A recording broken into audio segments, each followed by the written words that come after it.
Hey, you're listening to Beyond the Session, the show where your therapist gets therapy. Your value added bonus of the day is brought to you by ChatGPT, who captured what we're doing so nicely. Get your backstage pass to therapy sessions and discover the hidden world of therapist musings. I always ask, and it always delivers. Our show is brought to you by Reset Counseling and Psychotherapy in Barrie, Ontario. We're a team of therapists whose passion is to see people who are stuck break free and come truly alive. Today's episode is Where You Feel It, Navigating Emotional Landscapes. I've got Lindsay Tsang in the studio today to share his approach to recognizing and regulating emotions using therapy. Before we dive into our subject, I have a really fun question to get to know our guest. I know you like to watch movies. It's one of the ways you like to relax and hang out with friends. But what is the least relaxing movie that you've ever watched? Okay, so the first thing that comes to mind is Sisu. It's a story of an ex-veteran who was mining gold, and then some Nazis found him and stole his gold from him, and he goes on a revenge rampage. That's very gory and destructive to get his gold back. So I would say that the gore factor and just the ridiculousness of the entire movie, yeah, that probably was not that relaxing. It was entertaining, though. It was entertaining. I watched that one too. And how would you describe what was happening in your body when you're watching those scenes? You know what? I don't think I have a lot of emotional awareness during a movie. Yeah. Right? Because you're just in it, right? You're not really stopping to ponder how your body's taking it in. No, but I do find, there are times, actually there's an old movie called Vantage Point. And I watched it in theaters with a bunch of my friends. It was just us. It was a very small theater. And I remember being literally at the edge of my seat for the whole movie because it was so, you just never knew what was coming next. And it kept coming with a twist from the same scene, but from a different vantage point. It's such a great movie. You guys should watch it. Well, all those are unsolicited advertisements, but it does get us thinking about emotional regulation, how our response to things triggers our feelings and our thoughts and even our bodily movements, right? Like you said, you couldn't help yourself but get to the edge of your seat when you're watching one of those movies. So, I think that leads us really well into our topic for the day, which is talking about how we use our emotions in psychotherapy. I want to talk about some evidence-based techniques for emotional regulation, how we use that during sessions, and how clients can take that home and practice it in their daily lives. What are some evidence-based techniques that you can think of that really draw on the idea that our emotions are so much a part of our thought life and our mental well-being and even our relational well-being? Well, I think that one way of looking at it is as a state, right, in the body. And then there's also the psychological, emotional aspect of it. They're obviously linked, but I'm not sure that they're always the same thing. And so that's why the first things that come to my mind are very simple. They're like body regulation, which I use often in sessions. And they help with emotions, but I'm not sure they're necessarily the ethereal emotions that we're maybe aiming at in this conversation. But yeah, I would say that when you come to, let's say, a fight, flight, freeze response, well, there are emotions attached to that. Emotions of fear, emotions of anger. What we're talking about here is not so much the actual emotion itself, but maybe the symptoms. And so that's something that you can very easily actually work through because the moment your body is in a relaxed state, you automatically switch to a relax and digestion state. And then the symptoms at that point ought to be gone. But that doesn't take away the emotions itself. Right. Our emotions in and of themselves are not bad things. We're going to have emotional responses to the things that happen during our day, and that's healthy and normal. But then when does it become a problem? Can our emotions be problematic for us? Well, I think anyone can say yes to that, right? But I like to use this phrase. I think that our weaknesses, our strengths gone a little bit too wild. Okay. I really like that phrase. And so it's the same thing with emotions, right? Emotions they all play a really important function in our world. So let's talk about anger. That's an easy one because it seems to be a bad thing. It's not, right? Anger is just a indignation for either justice or a breaking of boundary of sorts. So it actually has to do with my values. Like, if, let's say I need to be respected and someone disrespected me, then the anger is there for a good reason. So it's a strength. It's there to protect something. It's there to stand for something.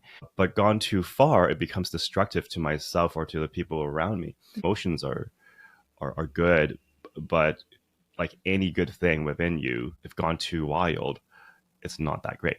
Yeah, 100%. And that's something we're even teaching to our kids right now. They're learning, they have such big emotion. Someone takes their things and they're just screaming at them. And so we're trying to explain to them it's right to feel that that's wrong. It's right to have a response to that. But then how you're responding is like way over the top. So it's a matter of reining in our emotions and using them well, and using them in a way that is powerful and can actually build relationship rather than break relationship, right? With our kids, we're saying, your sister's not your worst enemy. I know right now you're feeling so upset about that doll that you really wanted, but let's try and work through this. And you can express that it was not okay for her to take it. But on the other hand, we're not going to be enemies over this. Let's, step back and see if we can work out a compromise and work on an agreement here. Yeah. Outside of even the being loving and kind part, which is what we teach them so much, but it's not even self-serving, because when you're reacting in such a big way, the other person might take advantage of that and say, oh, I can push that button and get the same response whenever I want. So you actually feed into now the cycle of interactions that kind of repeats itself. That's a little bit of what happens in our house. This is therapy for therapists today, right? Mm-hmm. We're working through our parenting at the same time. But let's bring it back to the therapy room and talk about how you help clients recognize and understand their unique emotional patterns during therapy sessions. Yeah, I've actually been thinking about this a bit. One of my kind of mentor figures in therapy, they just remind me that, during sessions, once in a while, you're just checking in with them. So you're saying like, oh, so what are you feeling right now? Mm-hmm. And people have to then immediately stop. And so in real time, they're noticing, because I'm noticing something like, oh, okay, you're reacting to something here, or you're, sometimes it's physical. You see a flush, the next suddenly flushes red. And I'll say, okay, let's take a moment. I just want you to consider what you're feeling right now. And that's very helpful, because once people learn how to do that in session, it actually, plays out outside of session as well. It's one of those things where people always tell me something like, things have gone a lot better since I start coming to therapy, and I don't really know why, right? Yeah. And I don't know either. I think there's some, magic going on there. But I think that's part of it, right? Is that they are now externalizing some of the things that's been floating around inside, and then they're putting language to it and they're pinpointing it. And it's because someone's giving them the space to express it, but then also to stop them once in a while and say, oh, but what are you feeling at this very moment? Yeah. And so then they're getting more aware of the connection between their feelings and what they're thinking about. Well, and it's kind of cliche. People expect to come to therapy and their therapist will say, tell me about your feelings, right? Yeah. Like, the cliche is there for a reason, and we understand that. But there's also the truth that many of us may not stop to recognize what our emotions and our feelings are and how it plays into the concerns that we're having in our mental health. Yeah, I think that it's only one piece of what we do, but it's an important piece, because what happens, and I'm speaking as a male too, and I mean, a lot of men especially, they're like, I don't want to talk about my feelings. And I can only say this because they actually tell me, right? They're like, I don't know about this. I've heard I have to talk about my feelings. And I'm like, oh, okay. And I would usually tell them it's probably not as scary as you think. But I try to simplify it, right? I tell people all the time in sessions, emotions might sound scary, but I just need you to express it to me in one word. In fact, the more words you use to express a feeling, the more less likely it's actually a feeling anyway. So I would usually say, like, I want you to learn the skill of using one word to describe your feeling, maximum two. So what is it right now? Is it anger? Do I feel lonely? Do I feel sad? Those are feelings, right? But when you use long phrases to describe what's going on, usually you're going on to other things like suppositions and assertions and beliefs, right? So that's what I mean by learning the skill of describing emotions. You're right. There's kind of this archetype, especially in couples counseling, where the one partner is really good at expressing their feelings and talks about their feelings all day. And then the other one kind of bottles it up. And there's resentment. And then the one who's good at talking about their feelings or thinks that they are is trying to claw it out of the other person, right? So, I mean, that's not the case in all relationships or on all people. But do you think in general that people are good at talking about their emotions or their feelings? Right. And I think that's exactly, the example you put out is actually really good, because you have people who do talk a lot about their emotions, but they might not actually talk about their feelings all that much. They're saying all their beliefs and thoughts around it and thinking they're talking about feelings. So that's one possible pitfall, right? And the other one's the one where I bottle it and I don't talk about it at all, because it's scary. Expressing feelings is a vulnerable thing. I like to draw 3 concentric circles where I say, the outside of it is the what's. That's easy. That's the surface level. Anyone can talk about that. How was my coffee this morning? This is my golf game. This is what happened at work. But then the moment you bring feelings into it, it is more vulnerable. All of a sudden, you're going deeper with someone. But that's just the middle circle, right? Like the various centers when you start talking about symbolism and meaning. So I think emotions are a great way to open the world up to something deeper. Yeah, so I mean, I want to back up that thought a little bit into our upbringing, our culture, and what it is about us that makes it difficult for us to express our emotions. I think there's many layers to that potentially. I grew up in a home of British ancestry, and there's some like British and Scottish in there. And there's this stiff upper lip stoicism that is embodied by the family. It's something we're very proud of, right? I can endure hardship, overcome adversity. So there's that like tough spirit to it. But on the other hand, we don't talk about feelings very much because it's deemed as inappropriate or it's deemed as selfish, or we just don't have that language of how to talk about what's really going on inside, right? So how do you help clients who are going through something like that, who, it's just language that they were never given. It's tools that they don't have. How do you kind of address that with your clients? Do you mind if I share kind of a personal story? Well, I just did. You go ahead. Because this has to do with us, right? This is a story between us. And there was one time, it was this cultural difference was so stark for me, because we came out of my family dinner and you were upset about an interaction. And so for a little while, I had a hard time understanding why it was upsetting. And so this is what I did. I asked, I'm trying to understand you. Can you tell me a story from before this that would help me understand this? And so when I said that, you told me in my household growing up, it would be considered rude or prying to ask questions when someone is hurting. And it finally flipped the switch for me, because I can see that. I can see why that would be vulnerable and upsetting. And the flip side, in my cultural upbringing, the way you show care is when someone's hurting is by asking them how they're doing. And asking all about that thing. Yeah. And helping them process it almost. Yeah. And so that was for me a moment of clarity of like, even though we had different ways of upbringing, I can suspend mine for a minute there and recognize in your world why that would have affected you that way. Yeah, you're right. And I think that was pretty early on in our relationship, right? And I think being able to recognize that cultural difference between us, it then meant that in situations after that where people were asking me questions that I personally wouldn't ask someone, I could understand a little bit better where I was coming from. And then my emotional response was more appropriate, I would say, to the situation. It wasn't something I had to stew on for 2 or 3 days and try and sort out. It was just understanding, oh, this person really cares about me and that's why they're asking. And even though it's uncomfortable for me, I can share what I like, and, I don't have to share things I don't want to with them.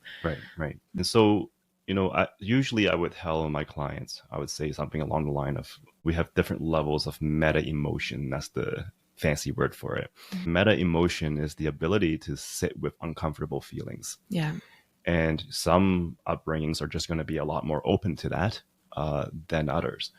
And yet, it is actually a really important skill to have, especially in couples therapy, because if the other person's has a negative emotion and I'm so uncomfortable with it, I shut it down, and I defend, I respond quickly, I solve problems instead of listening. Then that's when miscommunication happens and the other person feels alone. I usually tell people it's understanding why some people have better or worse meta emotion, but that it is a developable skill that you need to get better at in order to really have better self-awareness too, but also to be that safe person for the other person. Yeah. And I think that's something we've experienced in our household too, right? I think, if you don't mind me sharing this, you're a very easygoing person and emotionally mature and very rarely get upset. So then on the few occasions where I have seen you get really upset over something and you just need to stew on something for a while, there's times where I just don't know what to do with that emotion, basically. So then I'm trying to fix it for you. A few times you've said, hey, I just need to be mad right now. Like, I just let me experience this emotion fully. And it's just a storm cloud. I'm not damaging anything, but just let me sit with this emotion for a while and process it, and I'll be back. But I just need that time piece to kind of sort through that emotion. Yeah, I can remember one time exactly that happened. That is meta emotion, right? For me to even recognize that I'm angry right now and I just need some space to process this. I don't even like being angry, but I'm angry. Mm-hmm. And so I'm trying to work it out internally, but I need you to understand that. And so, to your credit, I think you heard me and then you backed off, right? Yeah. And which I was so thankful for, because I was able to then have the space to work through that emotion and come back down and say, oh, that's why I'm angry. And that's why, again, we're not trying to let these emotions reign, right? Right. And I can even think of a time this week where I had too much caffeine in my system and our kids were just driving me up the wall. And I just kept saying to him, like, I am over caffeinated right now. So, like, I'm sorry. I'm trying really hard not to overreact. I'm trying not to be spazzy, but I'm just like, I'm checking in with you. I think that's meta emotion again, right? It's saying, hey, I'm recognizing that my emotions are like pretty short at the moment. Yeah. And I'm trying to drink water and rein it in. Right. And that's meta emotion, because you can recognize that and I can recognize that. And so I no longer in that moment take everything you say at face value. Yes. Right? And that's a really important skill, right? It is. And I'm giving you permission for that. I'm saying, hey, can you step in a little bit? Because if I'm the one that's breaking up this fight between our kids, I'm going to be overreacting to whatever they're doing right now. So can you just be calm for me? So, I mean, we're talking about couple scenarios and things that are happening in our crazy house with all of our children. How do you help your clients cultivate a greater sense of emotional self-awareness, or that meta emotion, both in therapy and to be able to practice that when they take it home? Well, back to the whole technique of naming it in one word, I think that's probably one of the most important parts, right? But like I said to you earlier, how I would ask them, so if we say, what's been going on? Tell me about what's been going on. And they talk about it. And I say, how do you feel about it? So we're doing this all the time as therapists, trade secrets here, right? We're always bouncing back and forth from what's going on and how you're feeling. And once in a while asking deeper, like, what does this all mean to you? Right. Mm-hmm. So we're giving them the framework and the questions to ask so that you're reflecting those out loud. That's something that when you do often enough in a safe setting, and someone's showing you, hey, I'm hearing your feelings right now, or even what has gone on, and I am not judging you whatsoever. That creates something healing within a person. And it also gives them the language to use when they're by themselves. So like, I find myself doing this often if I am in a cloud, let's say, and I say, I'm going to do some relaxation techniques, relax my body. And then I'm starting to think to myself, what's going on here? Like, what am I feeling? Okay, here's a word. And what's the belief behind it? And usually if I can take enough time to actually pinpoint that, I can very quickly reverse it. Because then I'll say, oh, yeah, that's a really global way of looking at this. And it's probably not completely true. Yeah. Right. Um, I share this story in sessions sometimes. It's because one morning I was in a cloud. The kids woke me up early. I'm feeding them breakfast. I'm doing the dishes. I was outside. It was cold, and I'm putting the garbage away. And I had this big cloud over my head. And so I did some relaxation. Then I thought to myself, like, what's at the heart of this, right? And that's the pinpointing part, right? And some people don't ask that question. They just go on straight, just feeling it, and they're like ignoring their feelings and just going. The problem with ignoring feelings is that it's still there, so it's still going to drive your behaviors and your patterns until you can pinpoint it. So I was clearly frustrated by something, and so I had to pinpoint what it was, and I realized, oh, I'm upset that my wife is still asleep and that I'm doing this, and it seems so unfair. And the moment I named it, it was so ridiculous to me. 10 times out of 10, if my wife being you, if my wife was awake before me, she'd be doing the same thing. And that this is not tit for tat. It was so easy to counter it at that point because it sounded so ridiculous to me. And then I was able to kind of cool down and then change my behavior. So then I went in and I gave my kids hugs and kisses and tickled them. And so by changing, and this is CBT stuff, right? By changing my state, by recognizing and pinpointing my feelings and naming my beliefs, and then by acting differently, all of that changed my emotions. Yeah. I mean, I think one way of saying it is that our emotions are a symptom of our thoughts, right? We think things or we're responding to something, and then our emotions kick in and kind of do the heavy work for us of how we're going to respond to it. And I think it's healthy to experience the full range of emotions and staying safe at the same time, experiencing our emotions, but then having that feedback that's telling us when our emotions are becoming unsafe or detrimental or hurtful to other people, maybe, or to ourselves. One of our modalities is called internal family systems. And the assumption there is, I mean, if you go to their website, it's called self-leadership. And so the assumption there is that the core self, the me, that at the center of my will, needs to become the boss of all my emotions. I need to become the leader, right? I need to be so compassionate towards those emotions and understand it, know where it's coming from, know their stories. But I also need to be able to direct it so that well used, or I learn from it, but I don't let it control me. So yeah, I mean, exactly. That's why people are scared of emotions, is because they can sometimes be so out of control. And so it's better to just suppress it or not think about it. But that doesn't work. So we have to find better ways of listening to it so that we have some claim over how these parts react. How do you navigate that balance with clients between validating all of their emotions that they're experiencing, but then also challenging them to explore alternative perspectives or coping strategies? Most of that comes in CBT. Like I'm thinking about anger management as the easiest example of that, because anger management, a lot of people come in and they're like, oh yeah, I'm getting in trouble with my anger. Yes. And so I know I need to work on it, and I want to get to the root of it. And well, and I'd say anger management is actually a very clear pathway for us to follow, and it might take a few sessions. I always say we're going to go and work on the body part of it. We're going to talk about the relaxation. Then we're going to move forward into behavioral changes. And then, because that's very practical. And then we're going to move back into the thought patterns. You know, why do I get angry? And what do I need to replace those thoughts with? When it comes to the thought part, one of my favorite ways of looking at it, or teaching it, I guess, is to recognize that we are consistently using thoughts that are very global to understand something, and that's why we're reacting so strongly.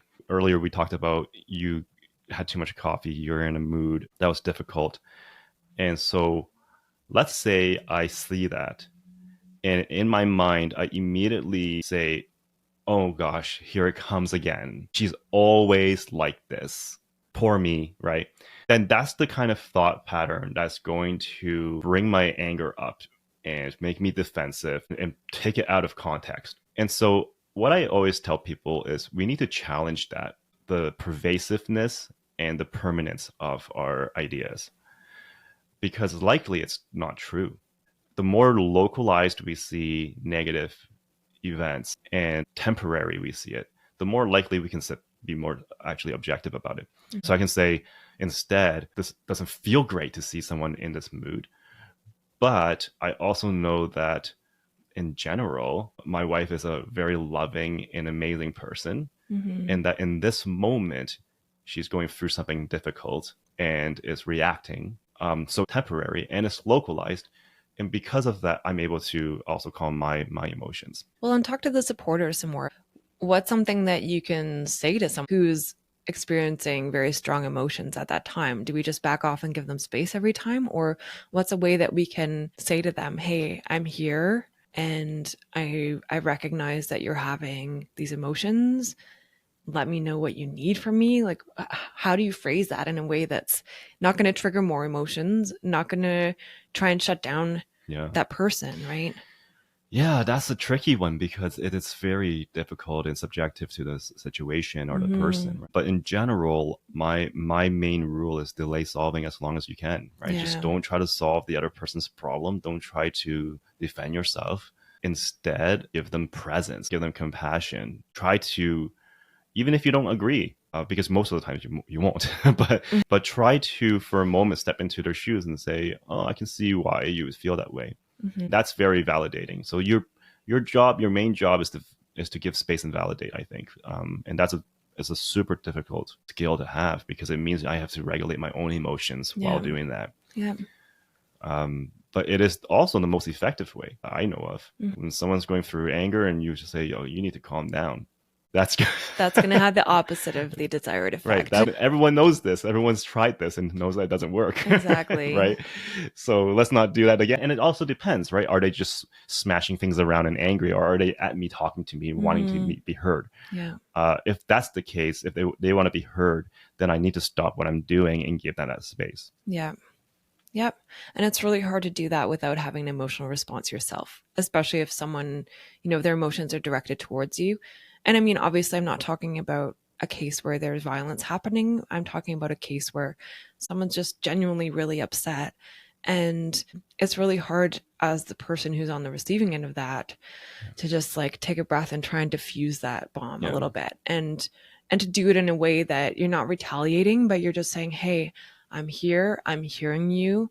Can we have a coffee or a tea together? Can we sit down and talk about this? Do we need to go for a walk or a drive? Like just giving it the space so that that person knows they can trust that their emotions aren't scaring you off, but that you're going to be able to respond in a way that's helpful or accommodating to them. Yeah. And sometimes, the best response is really just silence, right? Like obviously I'm still paying attention. Yeah. And I'm just giving them the space to continue to feel the thing that they're feeling. Well, and I'm thinking about our kids again, right? So I think the way we react to our children is different than how we would react to a friend or a spouse or someone older than us, like a parent who is having big emotions. Because with our kids, I think what we're trying to do is come along and coach them, right? So we are interrupting their emotions in the sense of it's not worth having a screaming fit, and it's also not appropriate. We're in the middle of a store.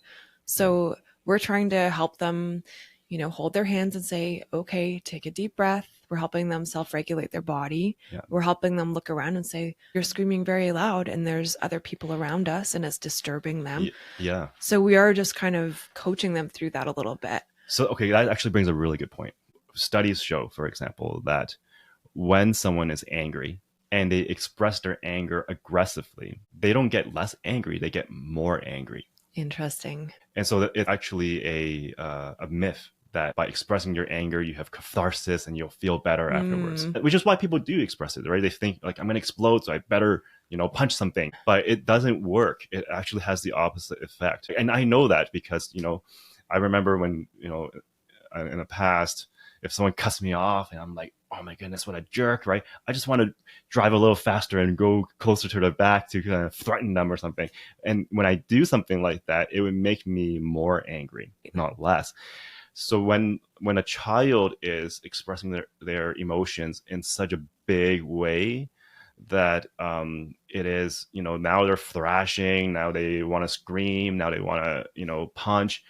That's not helping their emotions. Yeah. It's making it worse. It's unraveling. So that's why I do cut in and stop that. Say, it's okay for you to be angry, but this is not going to help you. So tell me with your words what you're feeling. Tell me why you're feeling that way. Yeah. And so I'm trying to give them the language of self-regulation, like emotional self-regulation. Absolutely. At our house, we have a chair and we call it the screaming chair. Yes. And no one's locking you there. No one's forcing you to be there. But if you're screaming so loud that it's hurting other people's ears, it's not okay and appropriate to scream in everyone else's ears. So here's a space where you can sit and scream.